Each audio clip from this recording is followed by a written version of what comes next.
La villa de Cee es en la actualidad el núcleo urbano de mayor relevancia en la parte sur de A Costa da Morte. Sus orígenes pueden remontarse al siglo XII o incluso un poco antes. Sabemos que en los últimos años de la segunda década del siglo XII, Gelmírez donará, junto con otras propiedades, el lugar de Cee al arcediano Arias Muñiz, aunque será ya en el tramo final de la Baja Edad Media cuando nos podemos referir a esta localidad ya como una villa de cierta entidad urbana. La pequeña comunidad de pescadores formada en el fondo de la ría iría creciendo, dadas las buenas condiciones geográficas como puerto natural de refugio para las diferentes embarcaciones llegadas de diferentes lugares de Europa, adquiriendo ya en el siglo XIV cierta importancia como lugar de descarga de mercancías, teniendo como destino final algunas de ellas la ciudad de Santiago y su propia catedral. El auge de Cee como villa de referencia irá ligado, además de lo que acabamos de comentar, a la figura del arcediano de Trastámara. Como señor jurisdiccional de la misma y también como responsable del cuidado espiritual de sus fieles, jugará un papel decisivo en la directa relación que Cee y Compostela mantendrán hasta la llegada de la época contemporánea. El pequeño puerto ceense se irá transformando en un lugar bien diferenciado del entorno rural que lo rodea, donde tanto la influencia compostelana a través de las relaciones familiares y económicas como la propia huella jacobea estarán muy presentes. Para conocer algo más de la importancia de los arcedianos de Trastámara, contamos con el doctor en Historia Moderna, Archivística y Biblioteconomía, Arturo Iglesias Ortega, quien ejerce su labor profesional como archivero en la Catedral de Santiago. Como en otros cabildos catedralicios de la España del Antiguo Régimen, el Cabildo de Santiago de Compostela está formado por tres grandes grupos de alto clero: las dignidades, los canónigos y los racioneros. Dentro de las dignidades, una de ellas eran los arcedianos, cuyo nombre venía del latín archidiaconus, porque inicialmente eran diáconos con una especial relevancia. En el caso de Santiago de Compostela, la diócesis se dividía en 5 arcedianatos, que eran demarcaciones territoriales en las que los arcedianos actuaban como vicarios del arzobispo en la diócesis. Uno de esos arcedianatos era el de Trastámara. Tenía la función de convocar sínodos o entender en causas pleitos en su arcedianato, presentar beneficios. Sin embargo, paulatinamente el arzobispo fue consolidando su poder frente a los arcedianos hasta llegar al Concilio de Trento, en el que la figura del arcediano estaba bastante más devaluada. Estaban anexas a la dignidad de arcediano de Trastámara la parroquia de Santa María de Sonqueira, también Santo Estevo de Lires e incluso la ermita de San Paio de Refosos. No cabe duda que los arcedianos pues, tuvieron su huella, ¿no? Dejaron impacto en la vida cotidiana de Cee. Para empezar, fijó su residencia en un palacio que estaba cerca de la parroquial de Cee. Es verdad también que, por otra parte, los arcedianos la mayor parte del tiempo residían en Compostela o incluso fuera de Galicia, porque muchos tuvieron cargos en la corte o en la curia papal. Sin duda, la desaparición o la supresión de los señoríos jurisdiccionales en el XIX va a tener su influencia en la propia desaparición del arcediano de Trastámara. Sabemos que hubo una primera supresión en 1808 por parte de José Bonaparte, que no tuvo efecto, y luego la de las Cortes de Cádiz tampoco duró mucho. ¿Qué pasa? Que es que a continuación viene la desamortización y entonces, en este caso del clero secular, de Mendizábal o de Madoz, y esto va a suponer que los arcedianos se quedarán sin su fuente de ingreso fundamental. El punto final va a estar determinado por el concordato entre la Santa Sede y el Estado español de 1851, cuando se suprime definitivamente la figura de los arcedianos nominales, como es el caso de Arcediano de Trastámara. A partir de entonces ya deja de existir esta figura. Está claro que el primer nexo de unión entre Cee y Compostela fue la figura de los arcedianos de Trastámara, como ya hemos visto. Ellos, tan vinculados a la ciudad del apóstol, alternaban sus estancias en las dos localidades, pero tendrían en Cee agentes de su confianza para administrar esta localidad, y fue de esta manera como muchas familias bien posicionadas en la capital compostelana acabarían residiendo en Cee para ocuparse de los principales puestos, como el de notario, juez, procurador, alcalde o administrador de las rentas. Algunos de ellos arrendaban estos oficios a personas de Cee. En otros casos, acababan echando raíces en la villa ceense y emparentando luego a sus hijos, a través de dotes matrimoniales, con vecinos de C de las clases más pudientes. Fue así como unas pocas familias se repartirían el poder y la riqueza de la villa durante muchos siglos, donde jugó siempre un papel decisivo la proximidad al arcediano de turno. Dado que Santiago no tiene mar, fueron varias las localidades costeras repartidas a lo largo del amplio territorio del arzobispado compostelano que le sirvieron de puerto. Muy destacado fue el papel de Noia por su proximidad, pero muchas otras localidades también fueron lugar de descarga de diferentes materiales, algunos de ellos lujosos, que acababan terminando en la ciudad de Santiago. El puerto de C fue uno de ellos durante la Baja Edad Media y comienzos de la Edad Moderna, destacando especialmente el comercio de paños y telas. Pero no solo estos géneros acababan en Santiago. También tenemos numerosas referencias al ganado que se llevaba a la feria de Santa Susana, allá en el siglo XVI, al margen de otros productos locales, como podían ser el pescado y los encajes. De la ciudad compostelana llegaron, al margen de ropa y objetos más o menos suntuosos para las élites, productos relacionados con la actividad de la parroquia, ornatos religiosos, objetos para el culto en plata e imágenes de santos, y algunas obras de los más grandes artistas, como fueron Ferreiro o Magariños. El Camino de Santiago es en la actualidad el nexo de unión más evidente entre ambos lugares, y para reforzar esa relación entre el apóstol y la Virgen de Axunqueira, tuvo lugar el 25 de marzo de 2023 un hermanamiento entre la Archicofradía Universal del Apóstol y la Parroquia Santuario ceense, un acto en el que se nombró cofrade de honor al Santuario de C. Para hablarnos de esta cuestión, contamos con Francisco Ramón Durán Villa, profesor titular en el Departamento de Geografía de la Universidad de Santiago y presidente de la Archicofradía del Apóstol. La Archicofradía del Apóstol Santiago nace como Cofradía del Apóstol Santiago. Nace a finales del siglo XV, en 1499, con una finalidad específica. La primera, sostener el hospital que se acaba de crear por bula. Ya las primeras constituciones de principios del siglo siguiente nos hablan de esta atención y cura espiritual, pero también la cura de los enfermos, sostenimiento del edificio desde lo más prosaico, pero también dar enterramiento a los que sean aquí de la ciudad, que quieran ir allí, pero sobre todo a los que vienen de fuera. Era algo habitual en aquellos momentos la conformación de estas cofradías, pero lo que ya no era tan habitual es abrirla a las diferentes nacionalidades, no solo naturales de Galicia, naturales de toda España y abiertos a todos los países. Es decir, que nace, podríamos decir en un lenguaje actual, como una cofradía de carácter sinodal. A lo largo de estos siglos pues hemos hecho caminos, sacerdotes, laicos y religiosos que conformaron y contribuyeron decisivamente a difundir los caminos de peregrinación y sobre todo a difundir el culto del apóstol. A lo largo de los años y sobre todo en el siglo XX, la Archicofradía se crea a partir con Pío XII, con la finalidad específica de podernos abrir a otras cofradías, hermanarnos a ellos y abrirnos a otras cofradías para colaborar a lo largo de todos los continentes en la difusión del culto al apóstol Santiago. En los últimos años, a partir de la década de los 90, todos asistimos a un fuerte renacimiento de las peregrinaciones, si bien enmarcadas en otro contexto social y en la promoción desde el punto de vista turístico, desde el punto de vista cultural. Quizás cobra especial relevancia en estos años la labor de la Archicofradía para adaptarse a las directrices del Concilio Vaticano II, para adaptarnos al nuevo Código de Derecho Canónico, pero sobre todo es un momento importante para dar o retomar o fortalecer el sentido cristiano de la peregrinación. El hermanamiento en este término de estos 2 años jubilares que hemos celebrado, el de la Virgen de Axunqueira y este año jubilar compostelano prolongado, creo que es importante pues para mantener y tomar fuerza en la colaboración en este proceso de difusión del culto al apóstol Santiago, pero también es importante la colaboración en el ámbito de la atención de los peregrinos, que a pesar de que no estemos en un año jubilar, se prolongarán y las expectativas parece ser que a lo largo de todo este año seguirán creciendo. Hermanarse supone colaborar, supone difundir el culto al apóstol, supone colaborar fundamentalmente en el ámbito de la evangelización, un compromiso que todos debemos de asumir y es importante que a lo largo de todo el territorio de Galicia colaboremos porque es imposible desde Santiago poderlo llevar solos adelante.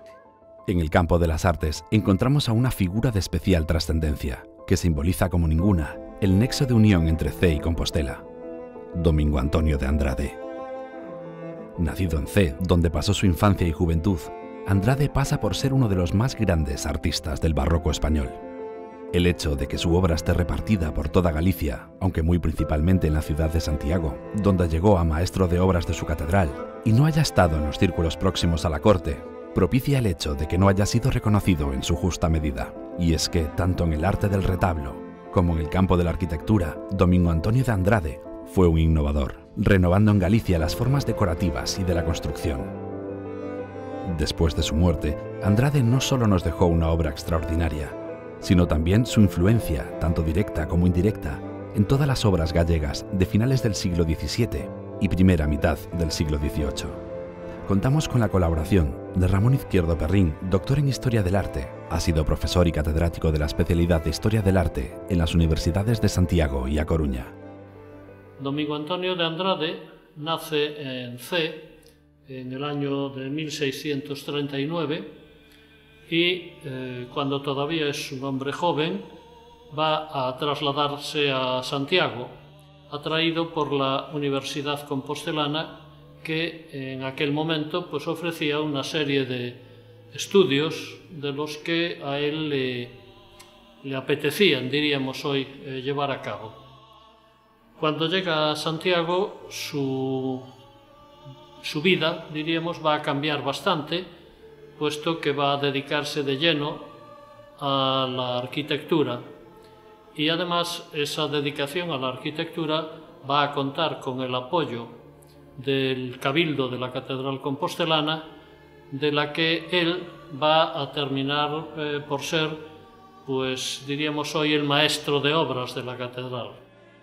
Esa actuación, esa vinculación de Andrade al mundo catedralicio compostelano no fue óbice para que se casara y que una vez viudo pues volviera a restablecer los vínculos con la catedral y que terminara como clérigo de la cofradía de clérigos que entonces había en la propia catedral compostelana.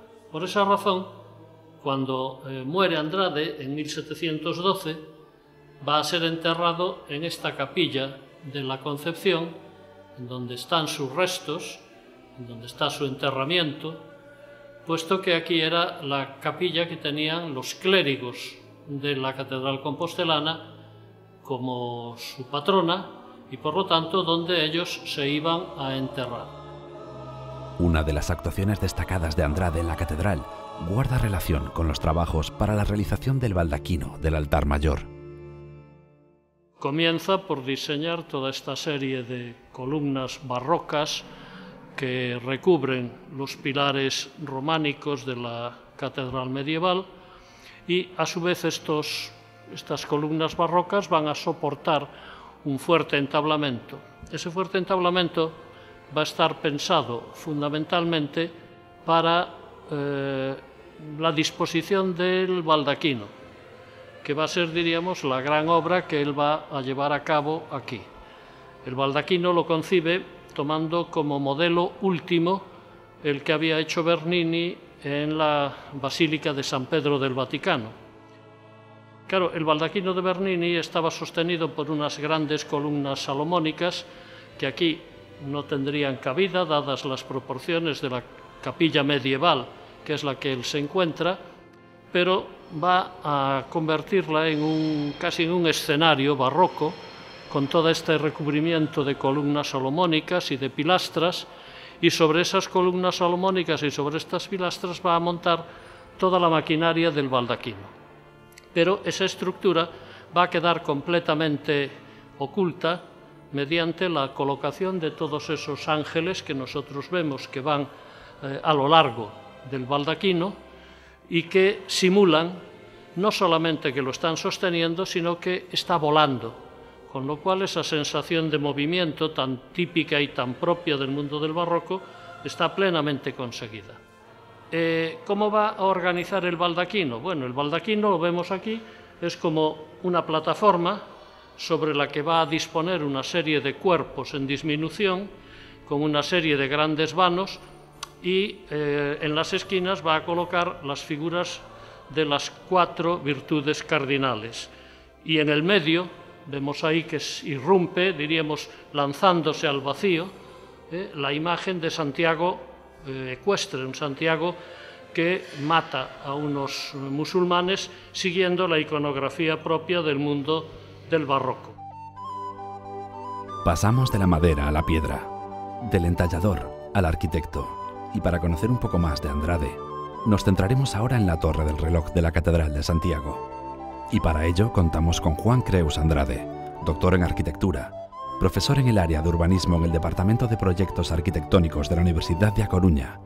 Hombre, una de las obras más importantes de Andrade, y desde luego para mí que de mayor interés, ¿no?, es la Torre del Reloj, ¿no? La Torre del Reloj, que ya en sí misma es un símbolo, ¿no?, de la propia ciudad, como reclamo, ¿no?, del peregrino, una referencia, ¿no?, del paisaje, ¿no? Ya solo por eso tiene gran interés, pero la maestría de Domingo Antonio de Andrade para mí en esa torre comienza en cómo se engancha, cómo se enlaza, ¿no?, la arquitectura con la arquitectura existente, ¿no? Desde la torre románica empieza a elevar, ¿no?, esa nueva torre, haciendo una transición muy bonita, ¿no?, desde el plano más austero, ¿no?, de su base hasta el pináculo, ¿no?, que es una especie de evanescencia hacia el cielo, ¿no? Y toda esa transición que va haciendo entre el fuste, las balaustradas, ¿no?, las cúpulas, ¿no? También me interesa en que el propio recorrido de la torre, ¿no?, la subida que uno hace a la torre, va descubriendo la ciudad, ¿no? Es decir, cómo desde dentro la catedral se asoma a la ciudad y recoge la ciudad en sí misma, ¿no?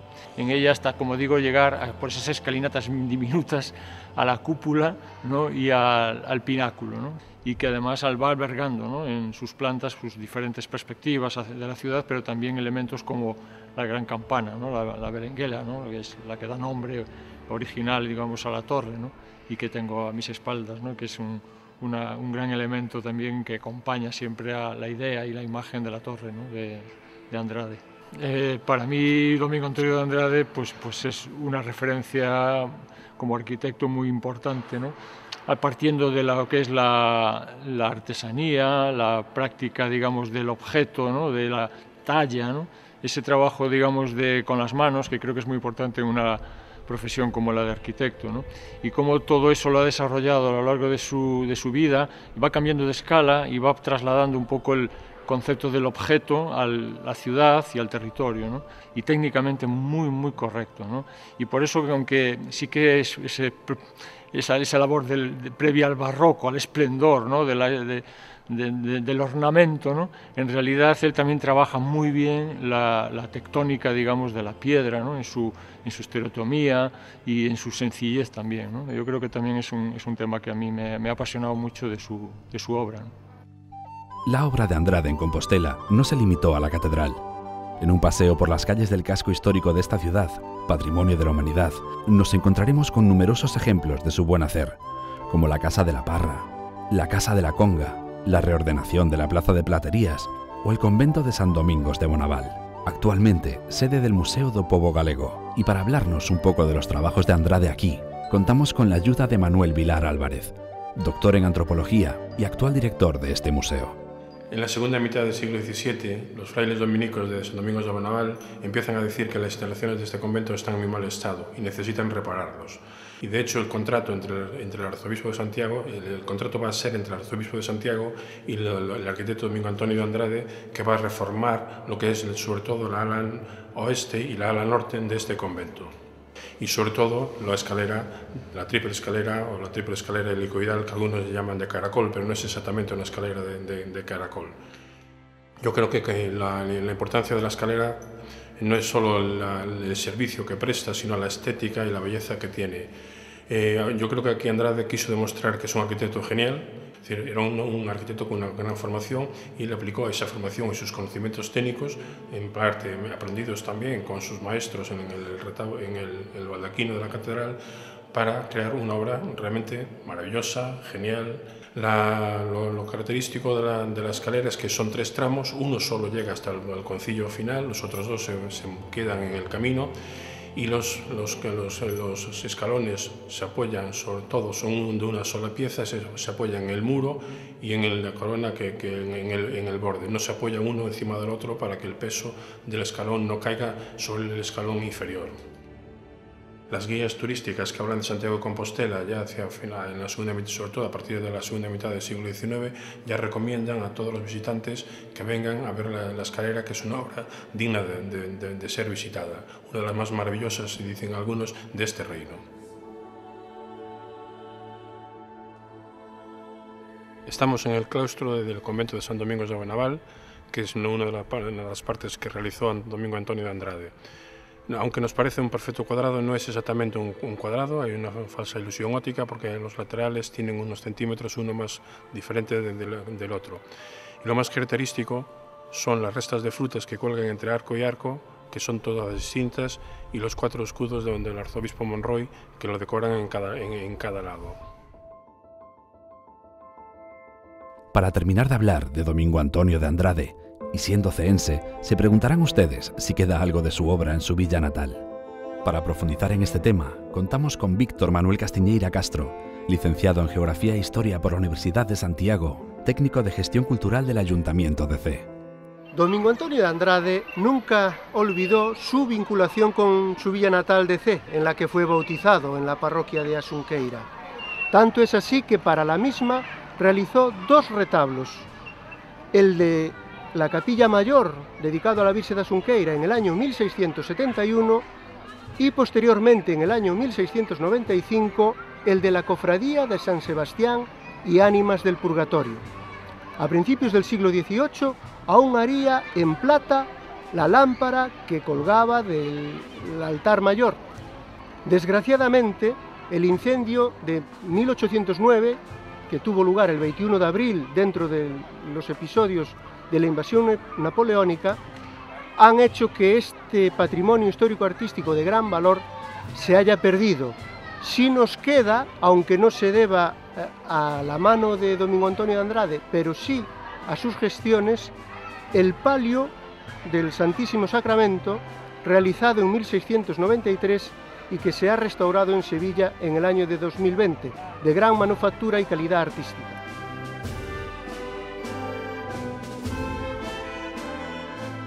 Aunque no nos queda nada de su obra, Cee sigue recordando a uno de sus hijos más ilustres, y así la calle que transcurre entre el santuario de Nosa Señora de Asunqueira y la casa consistorial lleva su nombre, y también se colocó un monumento para recordar a uno de los más grandes arquitectos que dio el barroco español. La devoción a la Virgen María en Galicia es temprana y se remonta a los primeros siglos del cristianismo, como se deduce de un texto de Paulo Orosio del siglo V, y también de la posterior tradición jacobea que la vincula con el apóstol Santiago. Los primitivos monasterios fundados en los siglos VI y VII contribuyeron a su difusión, reforzada de manera particular por las grandes órdenes monásticas medievales. Por otra parte, el Camino de Santiago fue la vía por la que llegaron a nuestras tierras las devociones marianas procedentes de diferentes lugares de España y de Europa. En la Baja Edad Media, esta devoción a la Virgen María va a vivir su época de esplendor, hasta el punto que muchas de las devociones que llegaron a nuestros días tienen sus orígenes en estos siglos XIV y XV. Así fue también en el caso de la villa de Cee, donde la construcción del templo de Santa María se debe a las órdenes mendicantes que aprovechan el Camino de Santiago para ir llevando su mensaje de fe y salvación. En uno de los capiteles de la capilla mayor del templo ceense encontraremos una cuncha de vieira, símbolo de los peregrinos por excelencia, y a finales del siglo XV se construirá en esta villa un hospital para pobres y peregrinos fundado por los padres del obispo Diego de Muros III. Este hospital estará dedicado también a Santa María. La Virgen María en Cee se conoce bajo la advocación de Virgen de la Junquera. El nombre se debe al visitador Velasco, que le da este nombre en mayo de 1547, seguramente por encontrarse el templo a orillas de la ría, en una zona con abundancia de juncos.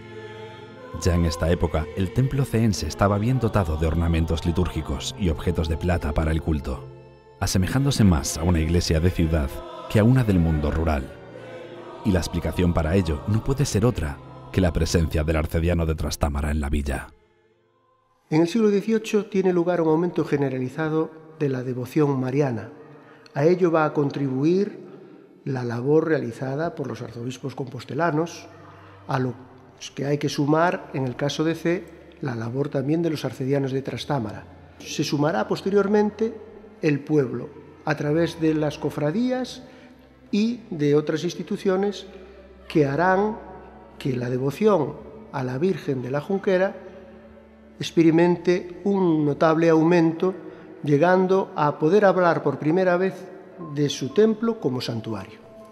Para comprender mejor cómo funcionaba organizativamente la propia Catedral Compostelana y su cabildo, nos acompaña la doctora María Seijas Montero, profesora titular del área de Historia Moderna en la Facultad de Filología y Traducción de la Universidad de Vigo. En el siglo XVIII el Cabildo de Santiago era uno de los cabildos más ricos de España, tras Toledo y Sevilla, porque contaba con una fuente de ingreso muy importante, que era la conocida renta del voto de Santiago. Era un cabildo en ese momento formado por 20 dignidades, entre ellas el arcediano de Trastámara, que era el señor de la villa de Santa María da Xunqueira, y 34 canónigos sin dignidad y también 9 racioneros. El cabildo fue muy importante desde el punto de vista eclesiástico para la diócesis, pero también tuvo un gran peso desde el punto de vista cultural, desde el punto de vista económico, y además hay que tener en cuenta que el cabildo estaba formado por miembros de la nobleza, por miembros de la hidalguía, es decir, por familias con un gran peso, como es el caso de Álvaro Eugenio de Mendoza, que se convirtió en arcediano de Trastámara en 1703. El arzobispo Herrero y el arzobispo Yermo Santibáñez estuvieron relacionados también con Santa María de Xunqueira. El primero fue arzobispo de Santiago 4 años, el segundo casi una década. Hicieron las visitas personalmente, por lo menos en el caso de Herrero, en el caso de Yermo, a través fundamentalmente de los visitadores, y lo que hacían en estas visitas era impartir sacramentos como la confirmación y también intentar mejorar la formación de los párrocos como curadores de almas que eran. Estos arzobispos lo que van a hacer fundamentalmente es conceder indulgencias a los fieles que iban a la villa de Cee, y esto pues era pues una forma práctica, una manera práctica de estimular la fe de los fieles, y así debemos entender la acción pastoral de estos dos arzobispos. En el caso de Álvaro Mendoza, era hijo del segundo marqués de Vilagarcía. Era un hombre que tuvo muchísimo poder en la corte, ya lo había tenido su padre y también su hermano mayor, es decir, que con el apoyo de su familia consiguió grandes cargos eclesiásticos, ¿no?, dentro de hispanos, ¿no?, cargos eclesiásticos hispanos.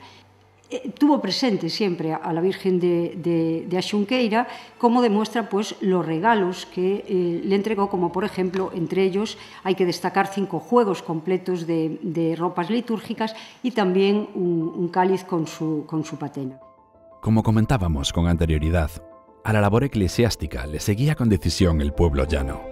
Para hablarnos de esta realidad, de la que no fue ajena la parroquia de Cee, con su Virgen de Xunqueira, contamos con la ayuda del doctor Domingo Luis González Lopo, profesor titular en el Departamento de Historia Moderna de la Universidad de Santiago y gran conocedor de la mentalidad religiosa en la Galicia barroca. No es extraño que la devoción a Nuestra Señora de la Xunqueira comience en torno a los años 30 del siglo XVIII, porque este siglo en España es un siglo donde tiene lugar una importante explosión de devoción mariana. De hecho, no es una casualidad que se hable de la España del siglo XVIII como la tierra de Santa María. La Virgen de Xunqueira es una Virgen que además tiene una particularidad que tampoco es propia, particular, una imagen que aparece por el mar, probablemente resultado de naufragios o imágenes que son arrojadas al mar por herejes, es decir, por protestantes, cuando tienen algún enfrentamiento con navíos católicos.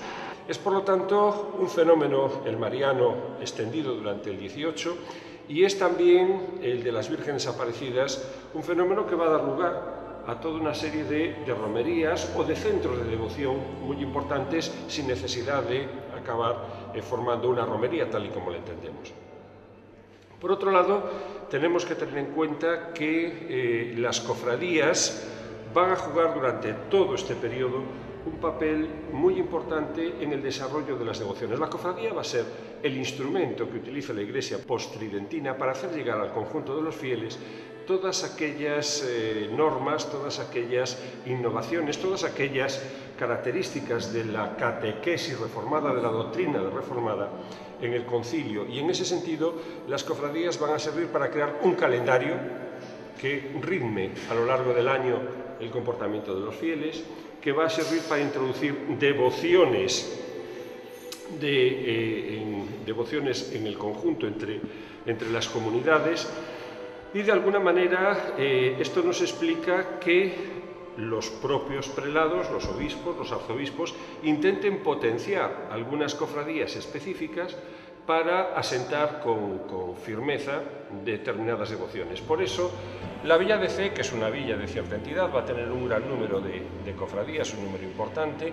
De manera temprana, en 1547, la cofradía de San Sebastián, en torno a la cual se celebraba una importante actividad de carácter popular y que va a tener una larga duración hasta bien entrados nuestros días.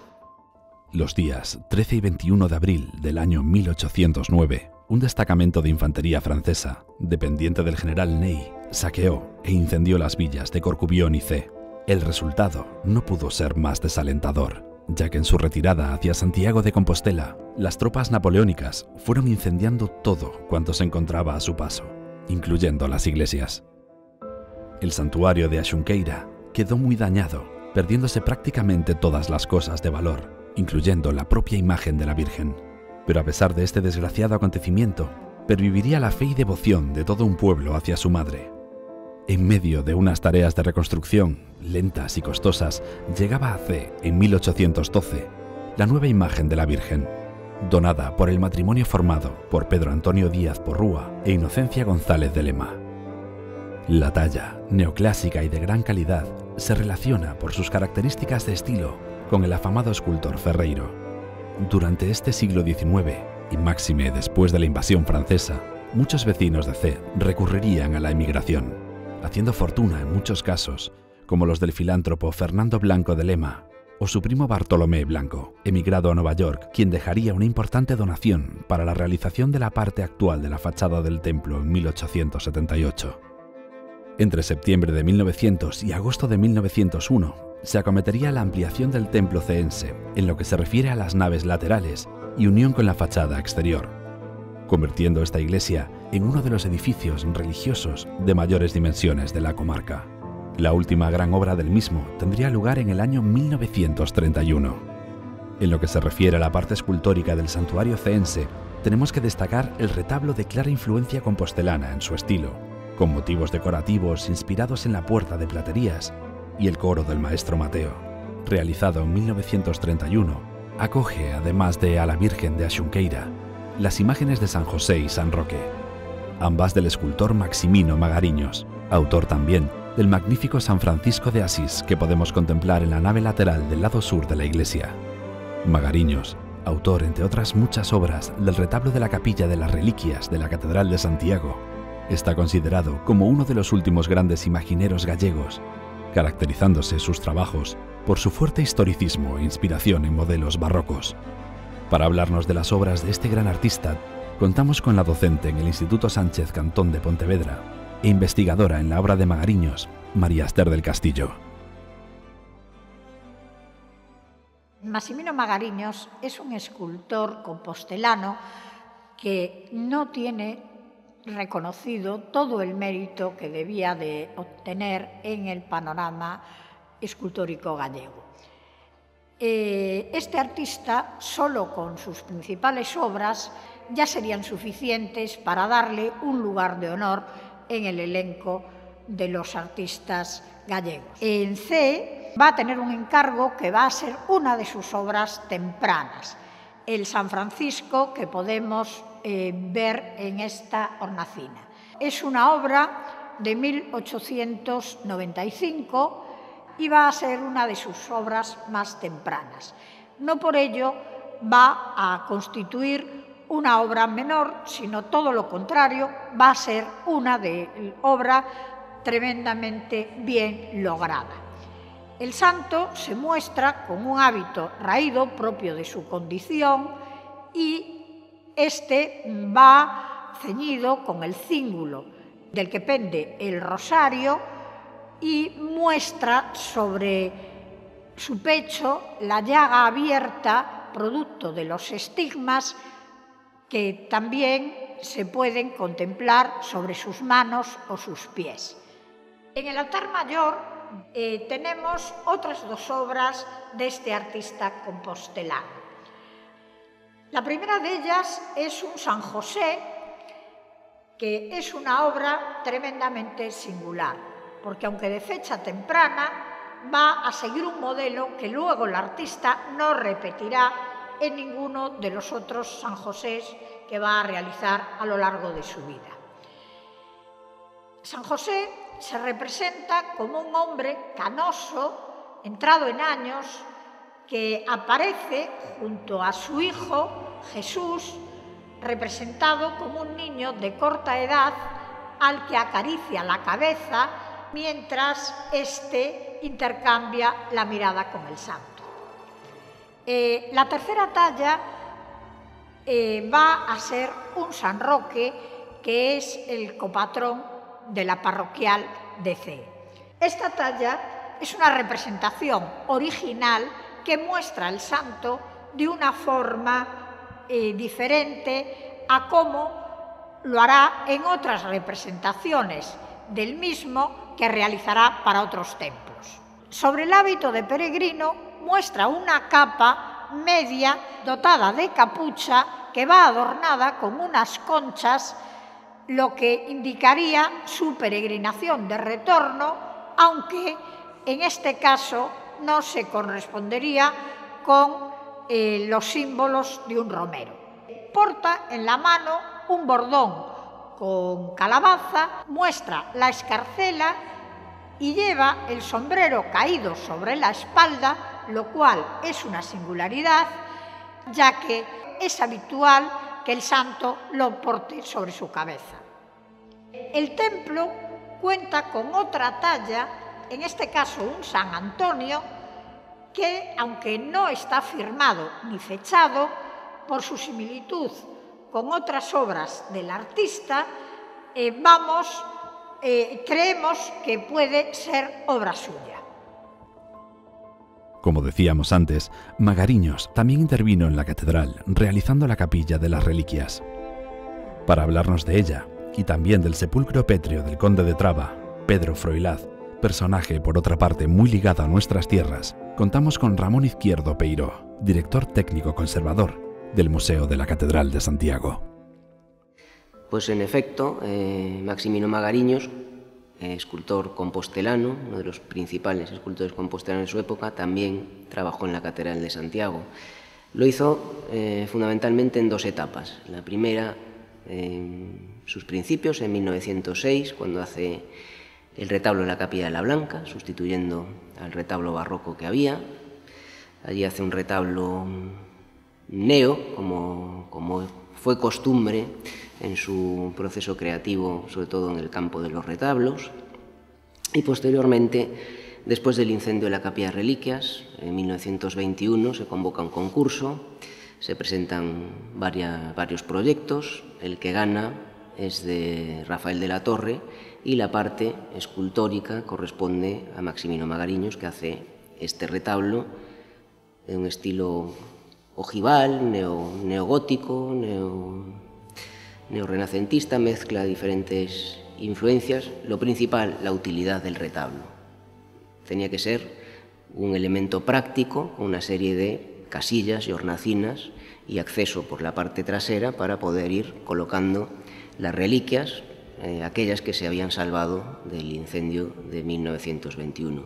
Es interesante, además, el retablo, que está presidido por un medallón con Santiago Matamoros, porque sobre todo en algunos de los relieves presenta escenas propias de la tradición jacobea, incorporando un tema muy en boga desde unos años antes, desde el redescubrimiento de los restos del apóstol y sobre todo el periodo del cardenal Martín de Herrera, que muere en 1922, bueno, de esa reafirmación de la tradición jacobea. Entonces, bueno, interesante en este aspecto los personajes que se representan en la parte baja y en las dos puertas, en una con la representación del inventio, del hallazgo de los restos de Santiago, y en la otra del redescubrimiento del sepulcro apostólico en 1879. Dentro de este retablo, bueno, pues algunas de las piezas más significativas del patrimonio catedralicio, sobre todo de las colecciones de platería, ¿no? Tenemos también pues alguna reliquia de Santiago el Mayor dentro de ese retablo. Y pues en C está pues la considerada primera obra de Magariños en la catedral, en la capilla de las reliquias, que es al mismo tiempo Panteón Real, está su última obra.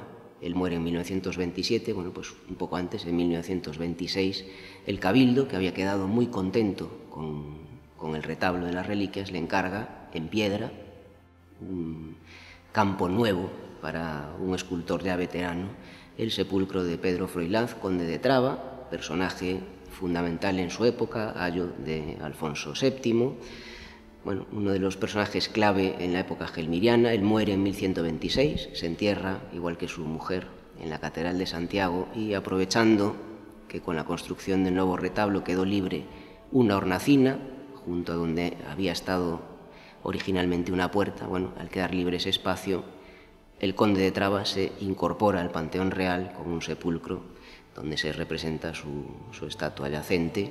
Con esta pieza pues termina la obra artística de Maximino Magariños en la catedral de su ciudad natal. Llegados a este punto, centrémonos ahora en la talla de la Virgen de Axunqueira. Posiblemente realizada por el escultor Ferreiro en 1812, se representa como una mujer joven, de facciones ovaladas, enmarcadas por cabellos caligráficos, peinados en largas melenas onduladas y que sostiene con el brazo derecho una imagen del Niño Jesús. Esta circunstancia creemos que puede ser un recuerdo a la primitiva imagen quemada por los franceses, lo que explicaría su posible llegada desde el norte de Europa, concretamente desde la región de Flandes, donde este tipo de representación era muy habitual en el siglo XV. Esto explicaría la tradición de la leyenda, que cuenta como un barco extranjero que había llegado a esta ría buscando su abrigo en el medio de una gran tempestad. La había dejado depositada entre los juncos existentes en la zona más próxima a la villa, tras comprender que una fuerza sobrenatural les impedía llevársela. Posteriormente, los marineros ceenses, en sus faenas diarias, se la encontrarían, la recogerían y erigirían el primitivo templo en su honor. Hasta hace algo menos de un siglo, C fue una villa eminentemente marinera, y como tal, los pescadores y trabajadores en el mar buscaron en ella el auxilio y protección. Además de sacarla en procesión, bailaban para ella una antigua danza de espadas, que con motivo de dicho año jubilar se ha recuperado después de estar perdida durante casi un siglo.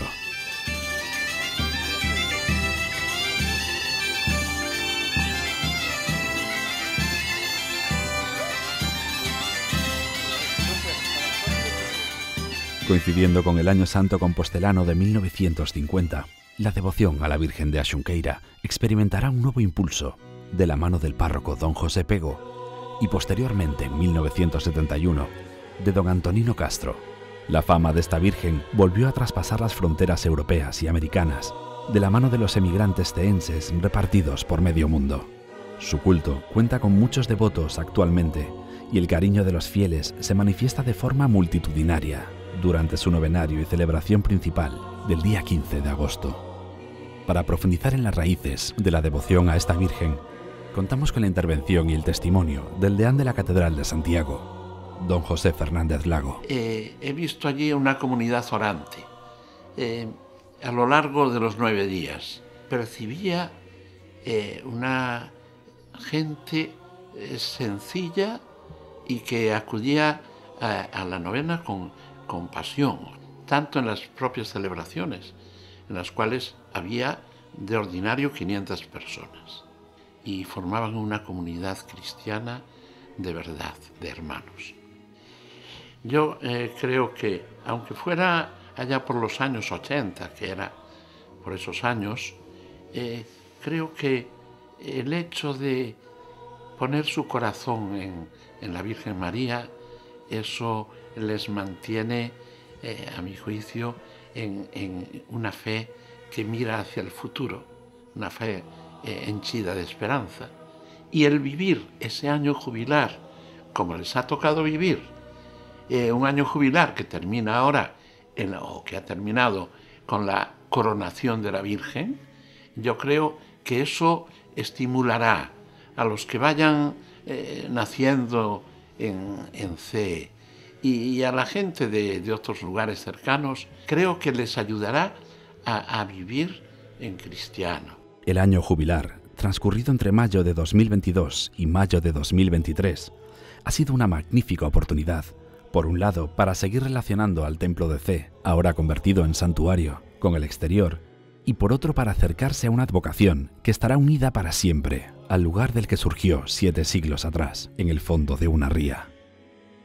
La clausura de dicho año jubilar culmina con la coronación canónica de la Virgen de Axunqueira, una fiesta en la que, de la mano de la Hermandad de la Esperanza Macarena de Sevilla, la Virgen y su hijo portan sus nuevas coronas, obras del magnífico orfebre también sevillano, Fernando Marmolejo. Y a mí eso es una de las cosas que mi padre me enseñó, que procurara llenar el dibujo de símbolos, de referencia a la imagen y al lugar. Como hago siempre, me trasladé a CEE y allí conocí a la Virgen. Por lo tanto, esta corona refleja los elementos que estamos acostumbrados a ver cerca de la Virgen. Y una vez que se confecciona el dibujo, pues ya se pasa a la maqueta, a tamaño natural. He querido hacer un guiño a la madrina de esta coronación, que es la Virgen de la Esperanza, Esperanza Macarena. Entonces, ese guiño, ¿dónde está? Pues está en estos elementos que componen el resplandor que sustentan las estrellas.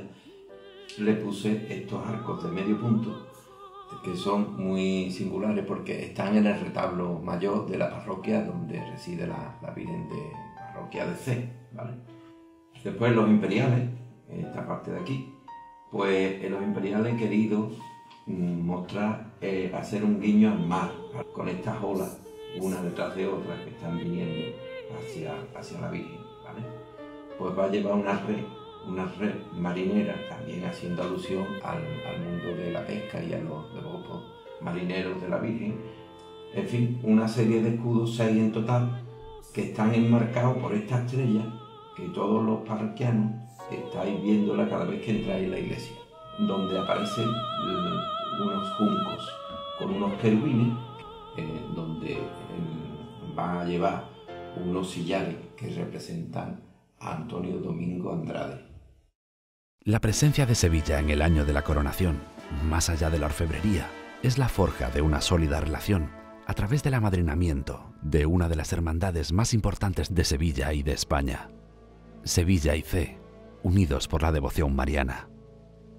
Es un orgullo, es una satisfacción poder hacer esto y compartir con nuestros hermanos de La Coruña, de CEE en concreto, este amadrinamiento. Ambos somos santuarios marianos, cada uno con su rector, por lo tanto estamos obligados a cumplir con las palabras de María: haced lo que Él os diga. Y lo que Él nos dijo es que pobres los tendríamos siempre con nosotros y que fuera de los pobres no hay salvación, y que el culto de las hermandades y de cualquier movimiento religioso es el culto, o el trípode es el culto, la caridad y la formación.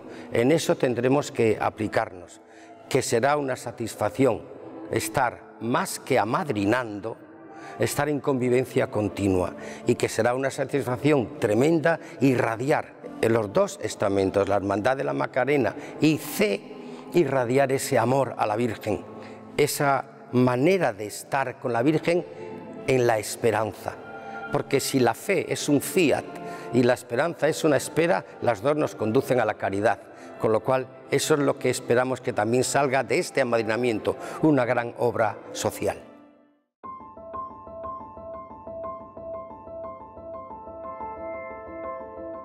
Una talla, un sentimiento que es pasado, que es presente y que es futuro.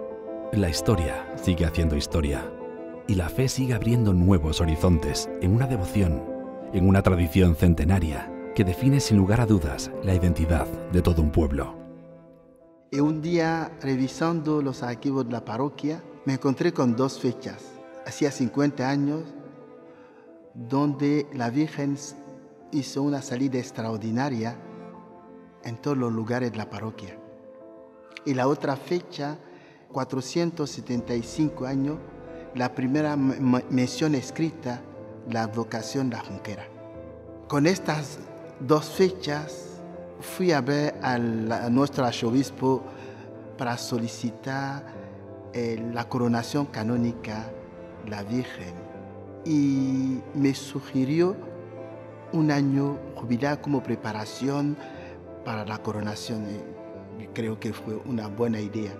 Se solicitó a Roma y concedió penitenciaría apostólica, la Santa Sede.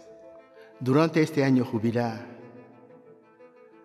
con la gran devoción de los fieles y todas las gracias especiales que hemos recibido, nuestro señor arzobispo elevó esta parroquia a la categoría de santuario para que siga siendo un lugar de peregrinación donde la gente, los fieles pueden venir a beber la fuente de vida que sale de Jesucristo por mano de María. Todos los acontecimientos vividos a lo largo de este año jubilar en torno a la Virgen de la Junquera han sido y son una oportunidad extraordinaria para la parroquia y para la villa de Cee. Es recuperar una historia, una cultura, unas raíces que indudablemente a lo largo del tiempo han mostrado un vínculo extraordinario entre Cee y Santiago de Compostela. Un vínculo que ahora con este motivo se recupera. Pero los acontecimientos como el año jubilar o la coronación no puede ser únicamente algo puntual. Tiene que llevaros a quienes vivís, sois parte de la parroquia y de la comunidad cristiana de Cee, a que precisamente abráis nuevos caminos, ¿verdad?, que os alienten.